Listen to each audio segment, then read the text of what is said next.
মহান আল্লাহ তাআলা নিকট অসংখ্য যশ শুকরিয়া আদায় করছি, যিনি আমাদেরকে অত্যন্ত দয়া করে রজব মাসে আল্লাহ তাআলা আমাদেরকে 12 তারিখ রজবের পবিত্র জুম্মার দিনে জুম্মার নামাজ আদায় করার উদ্দেশ্যে আল্লাহ পাক আমাদেরকে পবিত্র জামে মসজিদে আসা এবং বসার তৌফিক দান করেছেন। এই জন্য আমরা সকলেই শ্রদ্ধা জড়িত কণ্ঠে জোরে সুরে বলি আলহামদুলিল্লাহ। আমি আপনাদের সামনে সূরা বনী ইসরাঈলের প্রথম নম্বর আয়াতে কারিমা তেলাওয়াত করেছি, প্রথম আয়াত তেলাওয়াত করেছি এবং রাসূল করিম সাল্লাল্লাহু আলাইহি সাল্লামের অসংখ্য হাদিস থেকে একটি হাদিস পাঠ করেছি। আল্লাহ রাব্বুল আলামিন এই আয়াতে আমার নবীকে যে মেরাজ করাইছেন, ইসরা করাইছেন, তা আমাদের সামনে ব্যক্ত করেছেন। মেরাজ আমার নবীর একটি অন্যতম বৈশিষ্ট্য, যে মেরাজ অন্য কোনো নবীকে আল্লাহ পাক দান করেনি। তো আল্লাহ তাআলা সমস্ত নবীকে গুণ দিয়েছেন, এমন কিছু গুণ আছে যে সমস্ত গুণ সকলের মধ্যে আছে, সকল নবীর মধ্যে আছে। এমন কিছু গুণ দিয়েছেন যেগুলি অন্য নবীর নাই, আমাদের নবীর মধ্যে আছে। এই জন্য উনি শ্রেষ্ঠত্ব লাভ করেছেন। আল্লাহ রাসূল বলেন, ইন্নাল্লাহা ফাদ্দালানি আলাল আম্বিয়াই ওয়া ফাদ্দালা উম্মতি আলাল উমাম। সমস্ত নবীর উপরে আল্লাহ তাআলা আমাকে শ্রেষ্ঠত্ব দিয়েছেন এবং সমস্ত উম্মতের মধ্যে আমার উম্মতকে শ্রেষ্ঠত্ব দিয়েছেন। সম্মানিত উপস্থিতি, সমস্ত নবীর মধ্যে শ্রেষ্ঠ হচ্ছেন আমাদের নবী, তারপর অন্য নবী, তারপর সাহাবায়ে কেরাম, তারপর আল্লাহর ওলিরা, পীর মাশায়েখরা, তারপর সাধারণ মুসলমান, এরপরে বান্দা হিসাবে আল্লাহর কাছে বেঈমান কাফেররাও দামি মানুষ হিসাবে, বান্দা হিসাবে। কিন্তু বেঈমান কাফেরের চাইতে শ্রেষ্ঠকে সাধারণ মুসলমান। সাধারণ মুসলমানের মধ্যে শ্রেষ্ঠ হচ্ছে ওলি উল্লাহরা, আল্লাহর পীর মাশায়েখরা, তার মধ্যে শ্রেষ্ঠত্ব হচ্ছে সাহাবায়ে কেরাম, ওনাদের মধ্যে শ্রেষ্ঠত্ব হচ্ছে সমস্ত নবীরা, সমস্ত নবীর মধ্যে শ্রেষ্ঠত্ব হচ্ছে আমাদের নবী বিশ্ব নবী রাহমাতাল লিল আলামিন। তন্মধ্যে যেই গুণের কারণে আল্লাহ তাআলা আমাদের নবীকে গুণান্বিত করেছেন, সব কিছু বলার তো সুযোগও নাই, বলাও শেষ করা যাবে না। তন্মধ্যে কয়েকটি বলবো। তন্মধ্যে একটি হচ্ছে হযরত ইব্রাহিম আলাইহিস সালাতু সালামকে আল্লাহ পাক বলেছেন, ইন্নী জাইলুকা ইমামা, আমি আল্লাহ তোমাকে নবী হিসাবে, ইমাম হিসাবে দুনিয়াতে পাঠাবো বা বানাবো। আমি তোমাকে ইন্নী জাইলুকা ইমামা, আমি তোমাকে ইমাম বানাবো। আল্লাহ রাব্বুল আলামিন আমাদের জাতির পিতা ইব্রাহিম আলাইহিস সালাতু সালামকে বলেছেন, আমি তোমাকে কি বানাবো? ইমাম বানাবো। মুফাসসিরে কেরাম বলেন, ইমাম হওয়ার যোগ্য রাখে দুই শ্রেণীর লোকেরা। এক শ্রেণী হচ্ছে নবীরা, তারা ইমাম হওয়ার যোগ্য রাখে। আরেক শ্রেণী হচ্ছে উলামায়ে কেরাম, তারা ইমাম হওয়ার যোগ্য রাখে। ইহা ছাড়া আর কোনো মানুষ ইমাম হওয়ার যোগ্য রাখে না। ইব্রাহিম আলাইহিস সালাতু সালামকে যখন বললেন, আপনাকে আমি আল্লাহ ইমাম বানাবো, ইব্রাহিম নবী বলেন, আমি যুররিয়াতি, আমার বংশধরের মধ্যে আপনি ইমাম বানিয়ে দেন। ইব্রাহিম আলাইহিস সালাতু সালাম কিন্তু দোয়া করছে, আমার বংশের মধ্যে ইমাম বানাবেন। উনার দোয়ার ফসলে কিন্তু উনার বংশ থেকে আমার নবী ইমাম হয়ে আসছেন, ইমামুল মুরসালিন। তো আল্লাহ তাআলা বলেন, আমি আপনার দোয়া মঞ্জুর করলাম, কবুল করলাম, তবে আমি যে ইমাম বানাবো, কোনো গুনাহগারকে ইমাম বানাবো না। কোনো গুনাহগারকে, পাপীকে আমি নবী হিসাবে বানাবো না, ইমাম বানাবো না। এতে পরিষ্কার হয়ে গেল কোন নবী গুনাহ ছিল না, গুনাহগার ছিলেন না। সমস্ত নবীর গুণ হচ্ছে নিষ্পাপ। কুল্লু নাবিয়িন মাসুমুন, প্রত্যেক নবী নিষ্পাপ।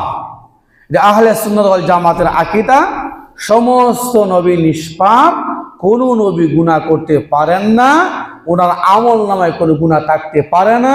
কোন মানুষ যদি কোন নবীকে গুনাহগার বলে সাব্যস্ত করে, সাথে সাথে ঈমান নষ্ট হয়ে যাবে, কাফের হয়ে যাবে। ধারণাও করেন যেত না নবীরা গুনাহ কাজ করছে। তো এই গুণ কিন্তু সমস্ত নবীর ছিল। আমার মধ্যে যেই গুণ আছে, আপনার মধ্যে সেই গুণ আছে, আরেক ভাইয়ের মধ্যে সেই গুণ আছে, তোর মধ্যে কি আমি শ্রেষ্ঠতা অর্জন করতে পারলাম? সবার কাছে তো একই গুণ। তো নিষ্পাপ গুণটা সবার মধ্যে আছে, তা আমার নবী তো শ্রেষ্ঠতা লাভ করতে পারে না, এই গুণ তো সবারই আছে, আছে না নাই? আরেকটি গুণ হচ্ছে, আল্লাহ রাসূল বলেন, আল আম্বিয়াউ আহইয়াউন ফি কুবুরিহিম, সমস্ত নবীরা কবরে জিন্দা। সমস্ত নবীরা কি? আমাদের বেলায় ইন্তেকাল, নবীদের বেলায় ওয়াফাত। ইন্তেকাল মানে স্থানান্তরিত, আর নবীদের বেলায় ওয়াফাত মানে ওনাদেরকে রাখা হয়েছিল এখানে, এখান থেকে ওইখানে রাখে আবার হুটা ফেরত দেওয়া হয়েছে, হায়াতুন নবী। তো সমস্ত নবী কবরের জগতে কি জিন্দা, জীবিত। এটা একটা গুণ, শুধু এটা আমার নবীর গুণ না, সমস্ত নবীর গুণ। তো কবরে জিন্দা আছে সমস্ত নবীর গুণ। আরেকটি গুণ হচ্ছে যে নবীরা, হাদিস শরীফের মধ্যে বোঝা যায় নবীরা কবরে শায়িত, কবরে আছেন, সেখান থেকে বের হয় না। এই 3 নাম্বার গুণ। রাসূল করিম সাল্লাল্লাহু আলাইহি সাল্লাম বলেছেন, মান সাল্লা আলাইয়া ইনদা কবরি সামিতুহু, যেই ব্যক্তি আমার কবরের পাশে এসে সালাম দেয়, আমি নিজ কানে শুনতে পাই। আমি নিজ কানে শুনতে পাই। এমনকি রাসূল বলেন, পৃথিবীতে যত মানুষ সৃষ্টি করছে, যত মাখলুক সৃষ্টি করছে, একটা ফেরেশতা আছে ততটা তার কান আছে। সুবহানাল্লাহ। যারা আল্লাহ রাসূলের উপর দুরূদ পড়বে, আল্লাহ লক্ষ কোটি দুরূদ নবীর রওজাতে পৌঁছায়া দাও, এটা পৌঁছাবার জন্য এমন একজন ফেরেশতা রাখছে, যতজন মানুষ দুরূদ পড়বে, যতজন মাখলুক আছে, ততটা তার কান আছে, সে শুনতে পায়, মুহূর্তের ভিতর রাসূলের রওজাতে পৌঁছায়া দেয়। তাহলে এই যে একটা গুণ, জীবিত থাকাটা গুণ, সেখান থেকে বের হয়ে এই যে একটা গুণ, এটা সমস্ত নবীর মধ্যে একই গুণ। তবে সবার মধ্যে বরাবর তাকে, এখানে কি শ্রেষ্ঠত্ব অর্জন কি করতে পারছে? করতে পারে নাই। তবে আমার নবীর মধ্যে এমন কিছু গুণ আছে, যে গুণগুলা অন্যদের মধ্যে নাই, এই জন্য রাসূল শ্রেষ্ঠত্ব অর্জন করছেন। তার মধ্যে অনেকটি গুণের মধ্যে একটি গুণ হচ্ছে, আল্লাহ রাসূল বলেন, তোমরা যখন বিবাহ করবা, এমন মহিলাকে বিবাহ করবা যে মহিলা সন্তান বেশি দেয়। সুবহানাল্লাহ। যেই ফ্যামিলিতে সন্তান বেশি দেয়, যেই মেয়েকে বিবাহ করলে তার ফ্যামিলির মধ্যে তাকায় দেখবা সন্তান বেশি আছে কিনা, সন্তান যার বেশি হবে ওই সমস্ত নারীকে তোমরা বিবাহ করবা, কারণ আমি রাসূল আমার উম্মত নিয়ে হাসরের ময়দানে গর্ব করব। আর সুবহানাল্লাহ, হাসরের ময়দানে গর্ব করব। এটা কিভাবে? 10 জন উস্তাদ যদি থাকে, একজন উস্তাদের 20 জন ছাত্র, আরেকজনের 10 জন, আরেকজনের 80 জন, আরেকজনের 60 জন, আর 50 জন। কিন্তু প্রত্যেকের বেলায় দেখা যায় যার 20 জন 2 জন পাস করছে, যার 30 জন 3 জন পাস করছে, যার 50 জন 10 জন পাস করছে, আর একজন উস্তাদ আছে ছাত্র 199 জন পাস করছে। ছাত্র কতজন? ছাত্র 100, তোর মধ্যে 99 জন পাস করছে, আর বাকিদের 80, 60, 70, 20, 10, তোর মধ্যে 10 জন 20 জন 5 জন পাস করছে। কোন উস্তাদ শ্রেষ্ঠ? 99 জন। হ্যাঁ, যার উম্মত বেশি, ছাত্র বেশি, ফাঁসের সংখ্যাও বেশি, ওই উস্তাদই শ্রেষ্ঠ। ঠিক তদ্রূপ ভাবে আমার নবীর উম্মত বেশি, ফাঁসের বেলাও বেশি, জান্নাতেও বেশি, এই জন্য আমার নবীর শ্রেষ্ঠত্ব অর্জন করেছেন। আল্লাহ রাসূল বলেন, আহালুল জান্নাতি 20 মিয়াতু সাফিন, ثمانون منها من هذه الأمة واربعون من سائر الأمم আল্লাহর নবী বলেন হাশরের ময়দানে 120 কাতার হবে জান্নাতি, তার মধ্যে 80 কাতার হবে আমার উম্মত, বাকি 40 কাতার হবে সমস্ত নবীর উম্মত। তাহলে জান্নাতে বলে আমাদের সংখ্যা কম না বেশি? তা রাসূল বলে এই সংখ্যার অন্য নবীরা হবে না, আমারই এটা কোন, আমারই হবে। এই দিকে আমি আল্লাহ তাআলাকে শ্রেষ্ঠত্ব অর্জন করেছি। 2 নম্বর গুণ হচ্ছে আল্লাহ রাসূল সাল্লাল্লাহু আলাইহি সাল্লাম শ্রেষ্ঠ এবং শেষ নবী। রাসূল কি শ্রেষ্ঠ নবী? শ্রেষ্ঠ নবী। শ্রেষ্ঠ নবী একটা গুণ, এটা অন্য কোনো নবীর গুণ নাই। আছে? আর কোন নবী আসবে মনে করছেন? তবে ঈসা আলাইহিস সালাতু ওয়াস সালাম আসবেন, উনি উম্মতের জন্য আসবেন না, উনার কাজে উনি আসবেন, এটা পরে বলা হবে। আল্লাহ তাআলা বলেছেন মা কানা মুহাম্মাদুন আবা আহাদিম মির রিজালিকুম ওয়ালাকিন রাসূলুল্লাহ ওয়া খাতামান নবী। ওগো নবী, যে আপনি কোনো পুরুষের পিতা নন, আপনি একজন রাসূল। সুবহানাল্লাহ জোরে কন। আপনি শ্রেষ্ঠ, আপনি শেষ নবী, আপনি একজন রাসূল, আপনি কোনো পুরুষের পিতা নন। অর্থাৎ বংশীয় কোনো পুরুষের পিতা আপনি নন, আপনার ছেলেকে আমি আল্লাহ আগে নিয়ে গেছি, এটা আলোচনা আরেকটা। তো আপনি বংশীয় পিতা নন, তবে রুহানি পিতা আপনি। সমস্ত নবী, সমস্ত উম্মতের পিতা আপনি, রুহানি পিতা, কিন্তু বংশীয়ভাবে আপনি কোনো পুরুষের পিতা নন। তো আপনি শেষ, আপনি খাতাবুন নবী, এইটা হচ্ছে আল্লাহ রাসূলের গুণ। এখন যদি অন্য কেউ নবী দাবি করে, ঈমান থাকবো? যারা অনুসরণ করবে তারাও ঈমান নাই, যারা সমর্থন করবে তাদের ঈমান নাই। এখন যদি গোলাম আহমদ কাদের নবী দাবি করে, সেও কাফের, যারা সমর্থন করে তারাও কাফের, যারা গরিমুশি করে তারাও কাফের। এটা আমার নবীর গুণ, আর কোনো গুণ নাই। তো আসবে যেন ঈসা আলাইহিস সালাতু ওয়াস সালাম, রাসূল তো বলছেন আনা খাতামুন নবিয়্যিন লা নবিয়্যা বাদি, আমি শেষ নবী, আমার পর আর কোনো নবী আসবে না। ঈসা নবী যে আসবেন, এটা আমাদের কারণে আসবেন না, উনার নিজের কারণে আসবেন। খ্রিস্টানরা যখন ওনাকে হামলা করলো, ওনাকে যখন দুনিয়ার থেকে চিরতরে বিদায় করে দিবে, আল্লাহ তাআলা ওনাকে সশরীরে জীবিত অবস্থায় আসমানে নিয়ে গেছে। এখন মানুষ হইতে গেলে কুল্লু নাফসিন যায়িকাতুল মউত, প্রত্যেকবার মৃত্যু স্বাদ গ্রহণ করতে হবে। উনি তো একজন প্রাণী, উনার তো মরণ হয় নাই, উনি আসবে ওনার কাজে মৃত্যুবরণ করার জন্য। সুবহানাল্লাহ। তাই শেষ নবীর গুণ একমাত্র কার? আমার নবী। এই দিকে আল্লাহ রাসূল বলেন আমি শ্রেষ্ঠত্ব অর্জন করছি। সুবহানাল্লাহ। আরেকটা গুণ হচ্ছে, সব গুণ বলা সুযোগ কিন্তু নাই, আরেকটা গুণ হচ্ছে আল্লাহ তাআলা আমার নবীকে মেরাজ করাইছেন। কি করাইছেন? মেরাজ করাইছেন। কেন করাইছেন? আপনি দেখেন জাহান্নামে কি অবস্থা, জান্নাতে কি অবস্থা, হাশরের ময়দানে কি অবস্থা, বা আমার আরশে আজিমে কি অবস্থা, এইগুলা দেখার জন্য আমার নবীকে মেরাজ করাইছেন। জান্নাতের কথা অন্য নবীরা কইছেনি? কথা কয় না। উম্মতের কাছে কি জান্নাতের কথা বলছেন অন্য নবীরা? জাহান্নামের কথা বলছে না? তা কোন নবীরে কইছে যে আপনি যেহেতু জান্নাতের কথা উম্মতের কাছে বলছেন, জাহান্নামের কথা বলছেন, এখন সরাসরি এসে দেখে দেন, এই কথা কোন নবীরে কইছে? একমাত্র আমার নবীরে কইছে আপনি যে উম্মতের কাছে জান্নাতের কথা বলেন, জাহান্নামের কথা বলেন, এটা সরাসরি এসে দেখে দেন। সুবহানাল্লাহ। এগুন কার? আমার নবীর গুণ। এগুন কার? আমার নবীর গুণ। এক। আরেকটা কারণ হচ্ছে, মনে করেন আল্লাহ তাদের নবীর মেরাজ করাইছে, যেই যুগে যত নবী পাঠাইছেন, ওই যুগের মধ্যে যে কাজটা প্রসিদ্ধ লাভ করছে বেশি, ওই কাজটা দেয় নবীরা বানাইছে।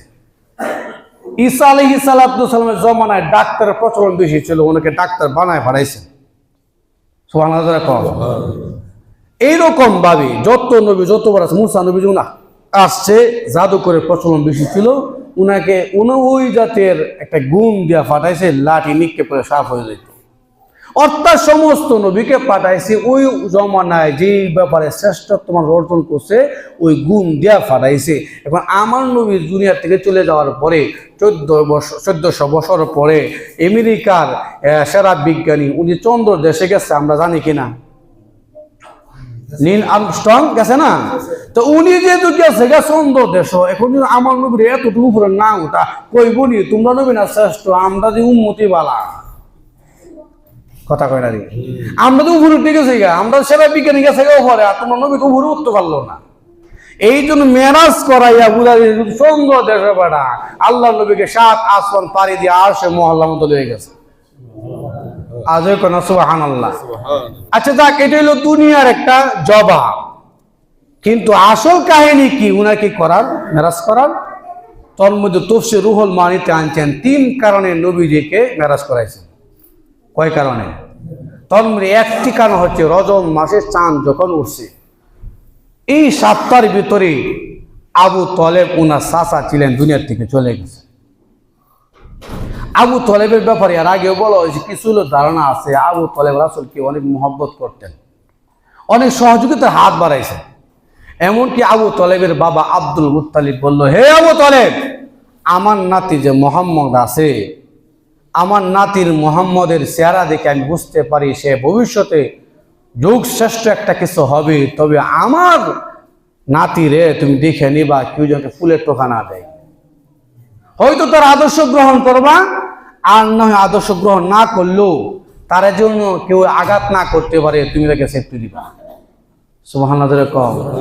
এই ওসিয়ত অনুযায়ী উনার চাচা আবু তলেব আল্লাহ রাসূলকে বিভিন্ন ভাবে উনাকে সহযোগিতা হাত বাড়ায়। এটা কিছু হলো আপনার আগের থেকে অবগত আছেন। কিন্তু উনি যখন দুনিয়ার থেকে চলে যাবে, এমত অবস্থায় ওনার কাছে গিয়া বলে, চাচা আপনি তো এমন করে উপকার নেই যে উপকার আপনি আমার করছেন না, তো আপনি তো আমার একটা উপকার করার দরকার, বাচ্চা তুমি কি উপকার করতে চাও? উপকারটা হইল একটু পরেন না লা ইলাহা ইল্লাল্লাহ মুহাম্মাদুর রাসূলুল্লাহ, তাহলে আপনি ইমানদার, আপনি জান্নাতে হয়ে যাবেন। এইভাবে যখন কথাবার্তা বলতেছে, আবু জেহেল উৎপাত সাইবা আসতেছে, আয়েশাতে কানাকানি করে বাবলু মোনা বলা না।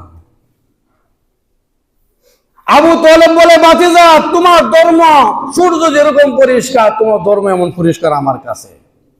ওনার একটা মনোভাব আসছে ইসলাম গ্রহণ করবি মনোভাব আয়েশা বলছে। আবু জেহেল কয়, কে আবু তলেব, তুই শুভ হয়ে যাচ্ছ, তার মানে কি ধর্ম থেকে হয়ে যাচ্ছ, ব্যাপারটা কি তা? এই যে একটা লজ্জা দিবে, অপমান করবে, তখন তিনি বলেন, কবিল তু আমি গ্রহণ করলাম, নারা নারা আলাল্লাহ, লজ্জার উপরে আমি জাহান্নামে আগুনকে গ্রহণ করলাম। জুরে সুরের কন্যা নাউজুবিল্লাহ। উনি শেষ পর্যন্ত বেঈমান অবস্থা মারা গেল। রাসূলের ব্যথা নিয়ে যখন কান্না অবস্থায় উনি চলে গেলেন খাদিজার কাছে। এই যে একটা ব্যথা, চাচার একটা ব্যথা, চাচা এত উপকার করলো জীবন বড় আমারে, আমি একটু উপকার করতে পারলাম না, এই যে একটা ব্যথা নিয়ে উনি ঘোরাফেরা করতেছেন রজব মাসের প্রথম সপ্তাহ। সুবহানাল্লাহ। তখন তিনি চলে গেলেন খাদিজাতুল কুবরার কাছে। চলে যাওয়ার পরে বলে, খাদিজা বললেন, স্বামী আপনি কাঁদতে কাঁদতে চোখ লাল করছেন, ব্যাপারটা কি? সুবহানাল্লাহ কন। রে খাদিজা, আমার দাদার ওসিয়ত অনুযায়ী আমার চাচা আমার উপরে ছায়া স্বরূপ ছিল, এতদিন পর্যন্ত ওনার ভয় আমাকে কেউ আক্রমণ করতো না।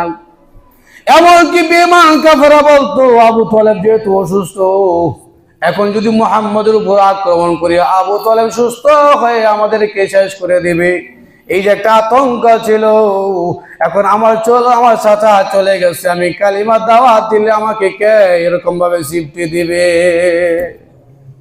সুবহানাল্লাহ। খাদিজা, আমার তো কেউ নাই, আমার বাবাও নাই, আমার মা নাই, চাচা ছিল চাচাও নাই, দাদা ছিল দাদাও নাই, আমাকে কে এরকম ভাবে বরণ করে নেবে? আমি কালিমার দাওয়াত দিলে বেঈমান কাফেররা যখন আমাকে নির্যাতন করবে, আমাকে কে এরকম ভাবে সাহস যোগাবে? আমাকে কে এরকম ভাবে সহযোগিতা করবে?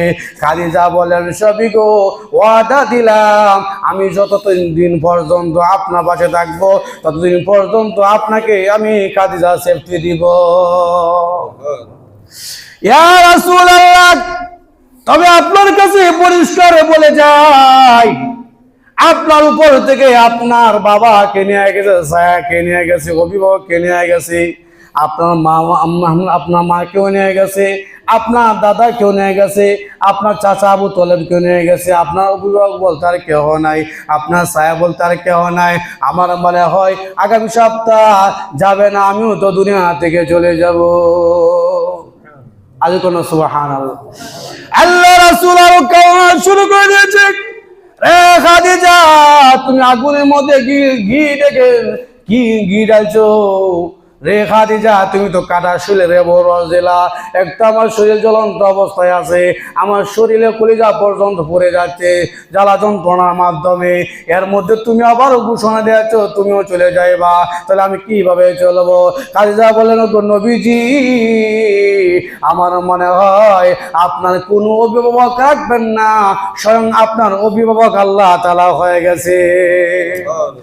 এমনকি নবীজি যখন 6 মাস থাকা অবস্থায় মার গর্ভে ছিল, এমন সময় ওনার বাবাকে নিয়ে গেল, ফেরেশতারা পর্যন্ত আল্লাহকে বলেন, প্রভু গো এমন একজন নবী, সকলের প্রিয় সর্বশ্রেষ্ঠ নবী, সকলের প্রিয় এমন একজন নবী, তার বাবাকে আপনি নিয়ে গেছেন।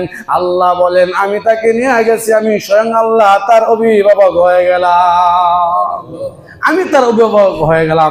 খাদিজা আমিও চলে যাব, হেরাও চলে গেছে, আপনার উপরে কোনো অভিভাবক আল্লাহ পাকে রাখবেন না, স্বয়ং অভিভাবককে আল্লাহ। তিনিও যখন দুনিয়া থেকে চলে গেছেন, চলে যাওয়ার পরে উনার কোনো আর অভিভাবক আছে? দাদা ছিল, দাদাও নাই, চাচা ছিল, চাচাও না, মা বাবা কেউ নাই। খাদিজা, এমনকি খাদিজা এত মহব্বতের স্ত্রী ছিল, উনিও পাশে নাই। উনি তো আমার চাচারা যে পর্যায়ে আছে আমাকে তো আঘাত করবে, আক্রমণ করবে, কাজেই আমার যে মাতুল দেশ আছে অর্থাৎ তায়েফ, সেখানে আমার খাজা তো হালিমা তো সাদিয়া, উনি যে আমাকে দুধ পান করাইছিল, সেখানে তো আমার এই বংশধরটা আছে। তো উনি ভাবলেন যে আমি ওইখানেই চলে যাই, এখানে তো আমাকে নির্যাতন করবে, আমার তো আর কেউ নাই, আমি ওইখানে চলে যাই। ওইখানে গিয়ে যখন তায়েফে গিয়ে যখন উনি দাওয়াত দেয়, তোমরা মূর্তি পূজা করো না, এক আল্লাহর ইবাদত করো, আল্লাহকে এক বলে বিশ্বাস করো, আমি হইলাম শেষ নবী, আমার পরে নতুন নবী আসবে না, এরকম বলার পরে কিছু লোক তো কালেমা পরে গ্রহণ করলো, মুসলমান হয়ে গেল, আর বললো এক কাজ করেন, আপনি আপনার দেশে চলে যান, আপনাকে বিমান কাফের আক্রমণ করবে, নির্যাতন করবে, আমরা হজে যাব, ওই সময় আপনার সাথে সাক্ষাৎ করবো, কথাবার্তা বলবো, আপনার কাছে যা বলা কাম সবকিছু বলবো, তবে এখানে টাকাটা আপনার জন্য নিরাপদ না, টাকাটা কি নিরাপদ না। এরপর উনি কোন না, আমি তো এই দেশের দুধ খায় বড় হয়েছি, হালিমা তো সাদি হইল আমার মা, কাজেই তার আমার নির্যাতন করবে, আমি তো কোনো অপরাধ করি নাই। কিন্তু কিছু কিছু লোকেরা আমার নবীকে যখন এই দাওয়াত দেয়, আক্রমণ করছে কিনা কথা বলেন, আক্রমণ করছে। উনার সাথে ছিল যায়েদ ইবনে হারেসা, উনাকে নিয়ে গেল তায়েফে। যখন নাকি দুইজনে সেখান থেকে অবস্থান পরিবর্তন করবেন, এমন সময় যায়েদ ইবনে হারেসা দেখেন পিছন থেকে দাউ দাউ করে আসতেছে, অর্থাৎ বলতেছে ধর ধর ধর ধর, মারধর, এই আওয়াজ করে আসতেছে।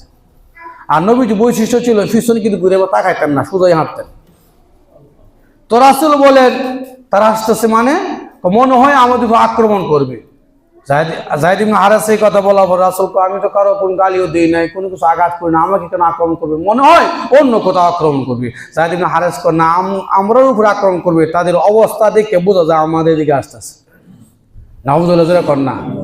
ঠিকই যায়েদ ইবনে হারেসাকে উনি বাগানে গেলেন, আঙ্গুরের বাগান, খেজুরের বাগান, যায়েদ ইবনে হারেসাকে একটা খেজুরের গাছের গুড়ার সাথে বাঁধলেন। নাউযুবিল্লাহ কর। এর আগ থেকে আমার নবীকে বৃষ্টির মতো পাথর নিক্ষেপ করেছে।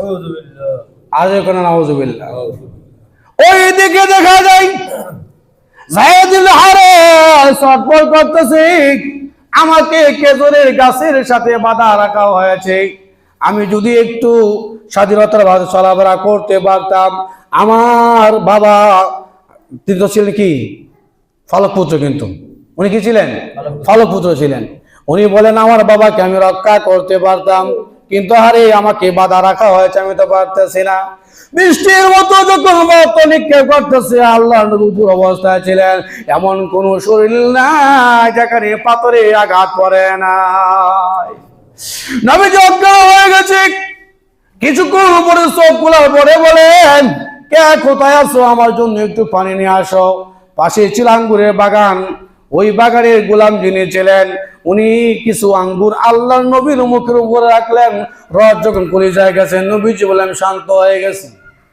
সুবহানাল্লাহ। দেখুন আল্লাহর নবীর জ্ঞান যখন ফিরে আসছে, জিবরাইল আলাইহিস সালাতু ওয়াস সালাম নবীর কাছে আসলেন।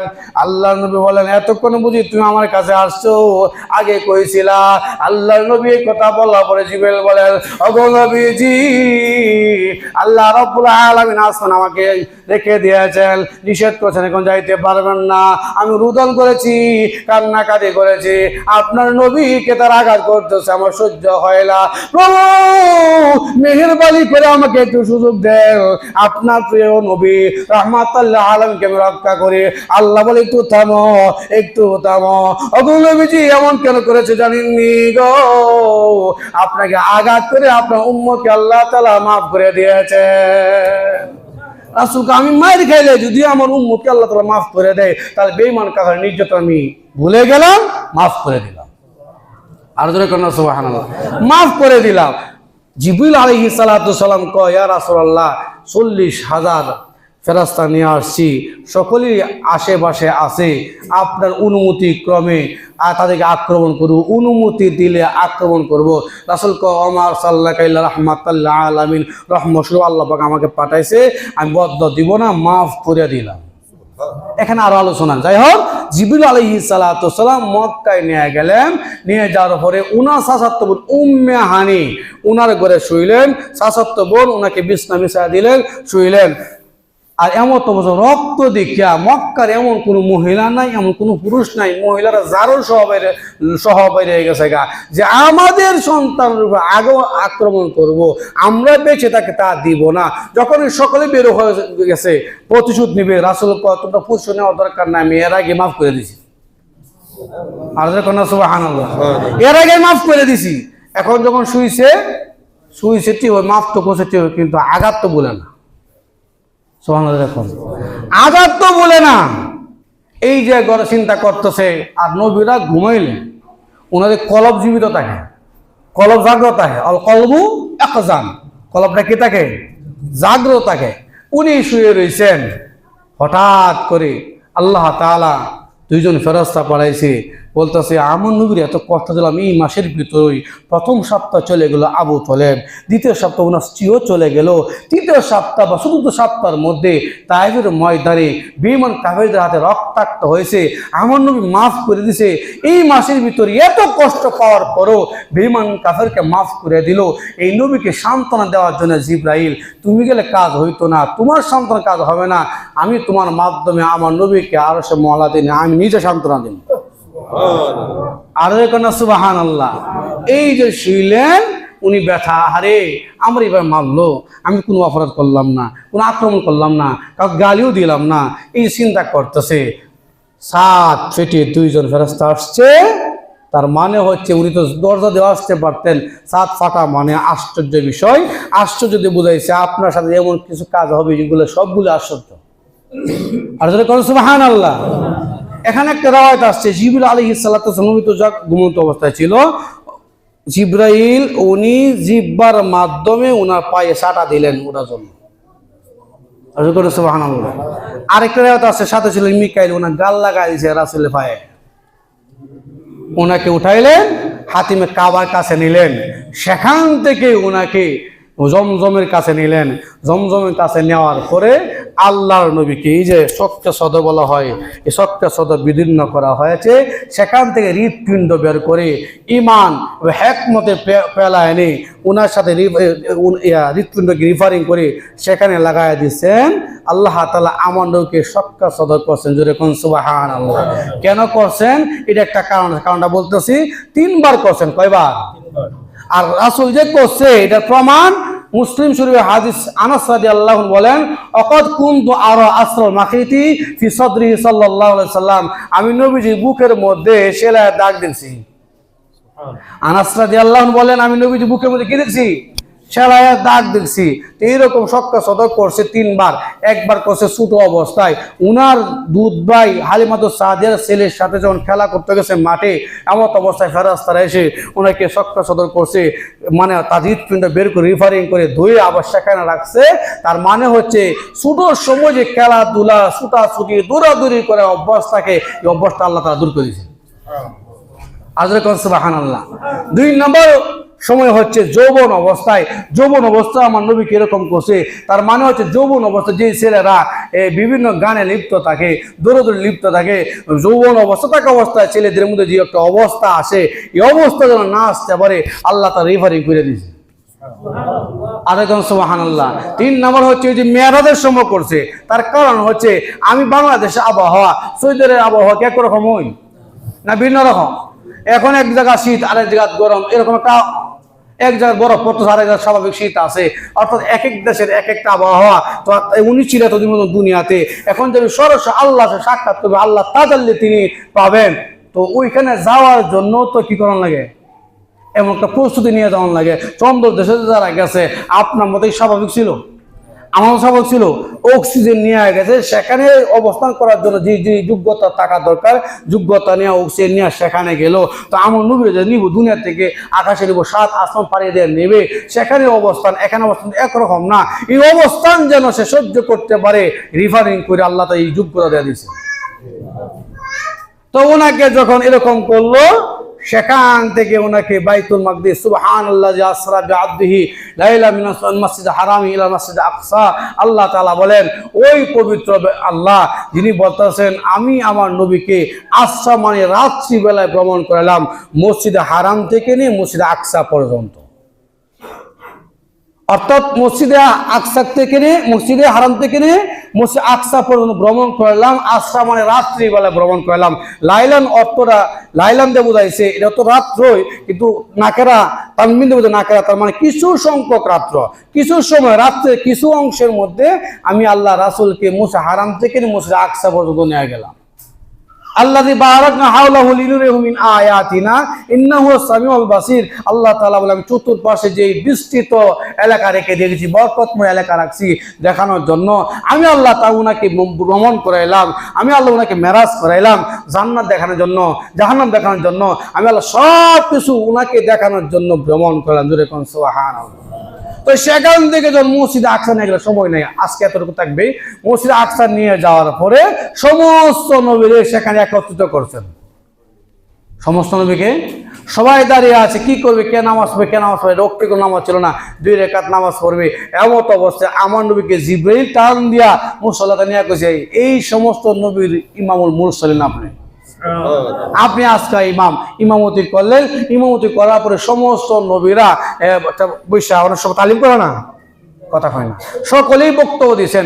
সকলেই বক্তব্যের উদ্দেশ্য ছিল এইটাই যে উনি শ্রেষ্ঠ নবী হবেন, উনির যে গুণ এই গুণ আমার মধ্যে নাই, ওনার যে গুণ আমার মধ্যে এই গুণটা আমার নাই, ওনার এত সমস্ত গুণ, উনি শ্রেষ্ঠ নবী হবেন।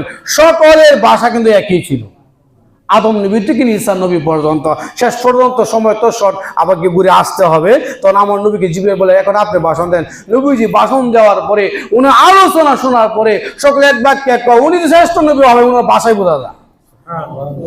আজরে কন্যা সুবহানাল্লাহ। সেখান থেকে ওনাকে যে উর্দু নিয়ে যাবেন, অর্থাৎ মেরাজে নিয়ে যাবেন, এমন সময় ওনার সামনে একটা দুধের প্লেট, পানির প্লেট, সরার প্লেট দিয়েছেন। এমত অবস্থায় মদের প্লেট, আর কি শরাব মানে মদের প্লেট দিয়েছেন, রাসূল দুধ পান করছেন। জিবরাইল বলেন আপনি তো সব ধর্ম গ্রহণ করছেন, যদি পানি গ্রহণ করতেন, নূহ নবীর উম্মতরা যেরকম মহাপ্লাবনের মাধ্যমে ডুবে মারা গেছে, ধ্বংস হয়ে গেছে, আপনার উম্মতগুলো ডুবে যাইতো পানি পান করলে। আর শরাব পান করতেন পথভ্রষ্ট হয়ে যাইতো, তার সকলেই পথভ্রষ্ট হয়ে যাইতো। এখন দুধ যে গ্রহণ করছেন, দুধ হলো খালেদ। জোরে কোন সুবহানাল্লাহ। কাজে আপনার অধিকাংশ উম্মত জান্নাতি হবে। এই জন্য রাসূল বলছে আহলুল জান্নাতি 20 মিয়াতু সাফিন সামানুনা মিনহা মিন হাযিল উম্মাহ ওয়া 40 মিন সাইরিল উমাম। জান্নাতে যারা হবে 120 কাতার হবে, তার মধ্যে 80 কাতার হবে আমি নবীর উম্মত, বাকি 40 কাতার সমস্ত নবীর উম্মত। আল্লাহ রাব্বুল আলামিন আমাদের সকলকে তৌফিক দান করুন। বাকি অংশ ইনশাআল্লাহ আল্লাহ তৌফিক দান করে আগামী সপ্তাহে ইনশাআল্লাহ।